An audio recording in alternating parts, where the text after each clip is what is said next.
మత్తయి సువార్త 5వ అధ్యాయము 11వ వచనాన్ని 12వ వచనాన్ని మనము చదువుకుందాం.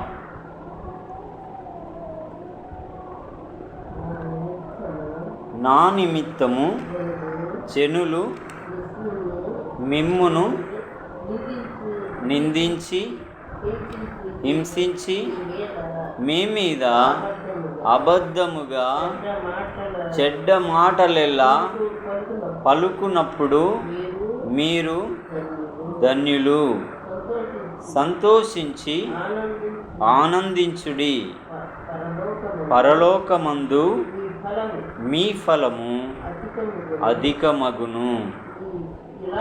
ఈలాగున వారు మీకు పూర్వమందుండిన ప్రవక్తలను హింసించిరి. దేవుడు తన మాటలు మన వినికిడిలో దీవించునుగాక. ఆమేన్. ఇక్కడ ఈ యొక్క మత్తయి సువార్త 5వ అధ్యాయము కొండ మీద ప్రసంగించిన ప్రసంగం. ఈ యొక్క అధ్యాయం 5వ అధ్యాయం. ఈ 5వ అధ్యాయం అంతా కూడా ధన్యతలను గురించి ప్రభువు మాట్లాడుతున్నాడు. ధన్యత మనుషుల వలన మంచి పేరు తెచ్చుకోవచ్చేమో, కానీ దేవుని చేత ధన్యుడు అనిపించుకోవడం అది మానవుని వల్ల కాని పని కాదు. క్రీస్తును గూర్చిన మాట విని ఆ మాట చొప్పున మనం నడవగలిగినప్పుడు అప్పుడు మనం ధన్యులముగా దేవుడు ఎంచుతాడు. తన అతిక్రమములకు పరిహారము నొందినవాడు ధన్యుడు అని వాక్యం చెప్తుంది. మొట్టమొదట దేవుని చెంత ధన్యుడిగా ఎంచబడాలంటే తన అతిక్రమమునకు దేవుని ద్వారా పరిహారము నొందిన వాడు ధన్యుడు. ఆ పరిహారము నొందిన తర్వాత దేవుని యొక్క త్రోవలో నడుస్తున్నప్పుడు, దేవుని మాటకు విధేయత కలిగి బ్రతుకుతున్నప్పుడు, కాలం గడుస్తున్న కొలది జరిగే సంఘటనల గురించి ప్రభు ఇక్కడ మాట్లాడుతున్నాడు. 11వ వచనంలో నా నామము నిమిత్తము జనులు ఏం చేస్తారంట? మిమ్ములను ఏం చేస్తారంట తెలుసా? నిందిస్తారు. చెయ్యని తప్పుకి నింద మోపితే ఎలా ఉంటుందండి కదా? చేసిన వాని మీద నింద మోపితే ఏమన్నా బాధ ఉంటుందా? అసలే బాధ ఉండదు, చేసిండు కాబట్టి.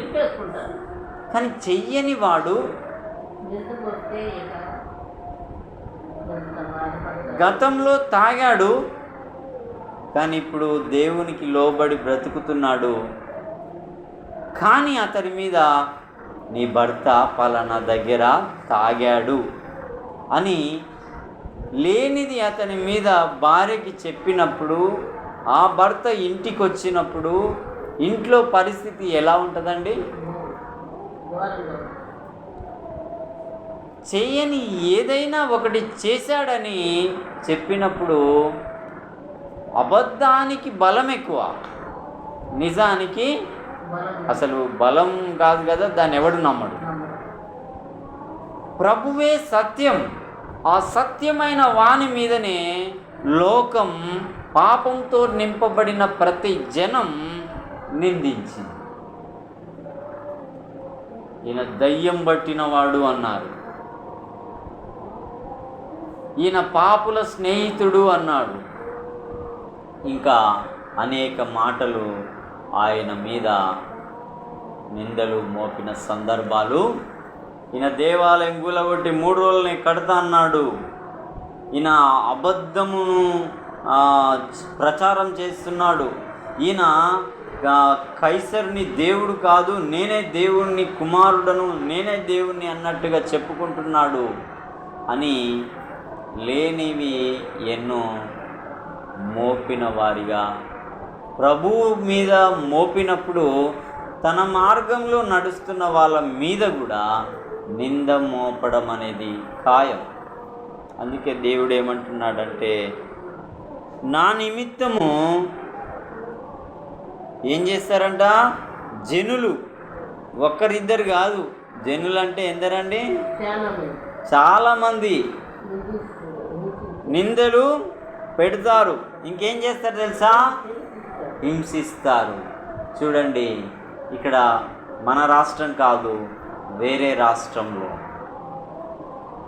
వీడు మతం మారుస్తున్నాడు, వీడు అబద్ధమును ప్రచారం చేస్తున్నాడు, వీడు మనది కాని దాన్ని గొప్ప చేస్తున్నాడు అంటూ వాని మీద లేనిపోని నెపములు నిందలు మోపి ఊరి బయటికి తరిమివేసిన సందర్భాలు ఉన్నాయి. అలాగే వాళ్ళ భార్యల పట్ల, వారి బిడ్డల పట్ల హింసాత్మకమైన పరిస్థితులు చేసిన సందర్భాలు కూడా ఉన్నాయి. ఇవన్నీ ఎందుకు జరుగుతున్నాయి? దేవుడే కదా, దేవుని నమ్ముకుంటే ఇలా ఎందుకు జరుగుతుంది, అలా జరగటానికి వీల్లేదు కదా అని సామాన్య జనులు అంటారు. కానీ ప్రభు ఏమంటున్నాడు తెలుసా? నాకు లోకం ఎలా చేసిందో నన్ను వెంబడించే మీకు కూడా అలాగున ఈ లోకం చేస్తుంది. ఎందుకంటే లోకం నన్ను ఎరగదు, మీరు నన్ను ఎరుగుదురు.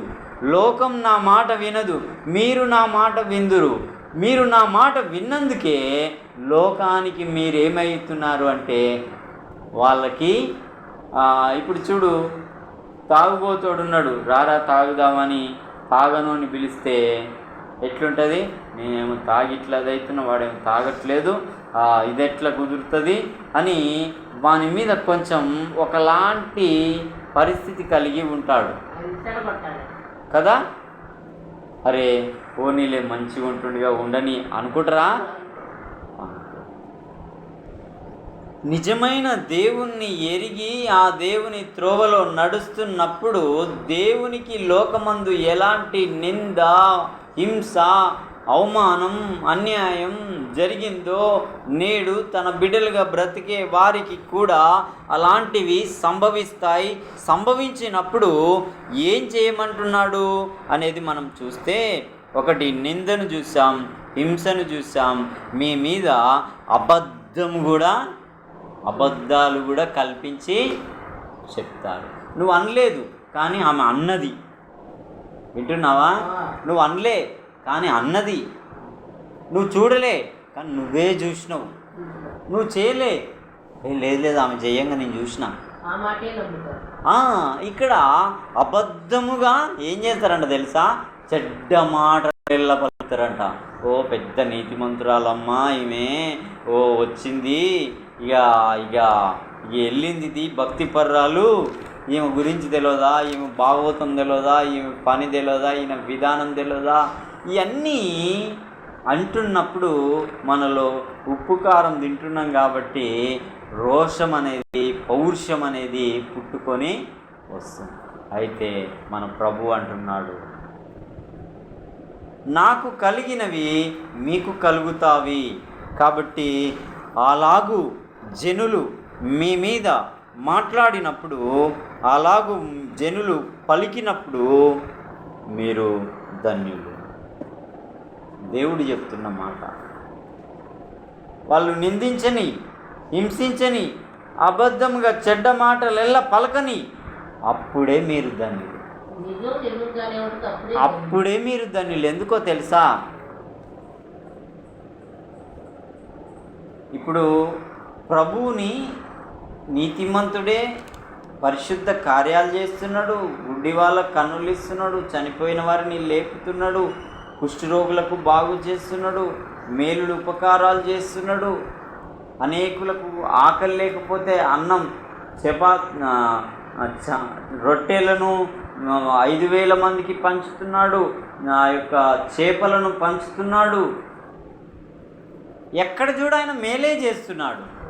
కానీ జనాలు ఆయనని నిందించారు, హింసించారు, అబద్ధంగా చెడ్డ మాటలలో పలికారు. ఇంకా అప్పుడు ఆయన ఒక్క మాట వాళ్ళతో పలకలేదు, కానీ దేవుడు ఆయనను అంటున్నాడు, నువ్వు ధన్యుడవు, నా పనిని తుదముట్టించడానికి లోకమునకు వెళ్ళిన నా కుమారుడు అని దేవుడు ఆయననంటే ఆయన మనల్ని ఏమంటున్నారంటే, నన్ను వెంబడిస్తున్న నా బిడ్డలారా, మిమ్మును నిందించినప్పుడు, హింసించినప్పుడు, మీ మీద అబద్ధముగా చెడ్డ మాటలు పలికినప్పుడే నిజంగా మీరు నిజమైన ధన్యుడు. ఇవేవి లేవు భక్తిలో, ఇవేవి లేవు దేవుని యొక్క త్రోవలో నడుస్తున్నప్పుడు, ఇవేవి లేవు. సంవత్సరాల తరబడి ఉన్నా కానీ ఇవేవి లేవంటే అసలు మనం దేవుని పిల్లలము కామేమో అని వాక్యం చెప్తుంది. హింస కలుగుతుంది, చాలా ప్రాంతాల్లో హింస కలుగుతున్నది, నింద కలుగుతున్నది, అవమానం కలుగుతున్నది, వెలివేసే పరిస్థితులు ఏర్పడుతున్నాయి. తర్వాత చెడ్డ మాటలు నోటికి ఎన్ని మాటలు వస్తే అన్ని మాటలు పలికే పరిస్థితులు నేడు మనం చాలా స్థలాల్లో చాలా వ్యక్తుల మధ్యన వింటున్నాం, చూస్తున్నాం. వారు ధన్యులు, దేవుడు చెప్తున్న ధన్యులు కలిగిన లెక్కల్లో నిలవబడిన ధన్యులు వారు. ఇంకా మనం చూస్తే ఆయన అంటున్నాడు, సంతోషించి ఆనందించండి. ఎవరన్నా నిందిస్తే సంతోషిస్తారండి? హింసిస్తే సంతోషిస్తారా? అబద్ధాలు కల్పించి చెప్పి చెడ్డ మాటల నీ మీద పలుకుతుంటే సంతోషించగలమా? అలాగునా పౌలు, శీలలు, 12 మంది అపోస్తులు అలాగూ చెరసాల్లో వేయబడ్డప్పుడు, శిరచ్ఛేదనం చేయబడినప్పుడు, వెలివేయబడినప్పుడు, హింసించినప్పుడు, అబద్ధముగా చెడ్డ మాటలు పలికినప్పుడు వారు ఇలాగునే సంతోషించి ఆనందించారంట.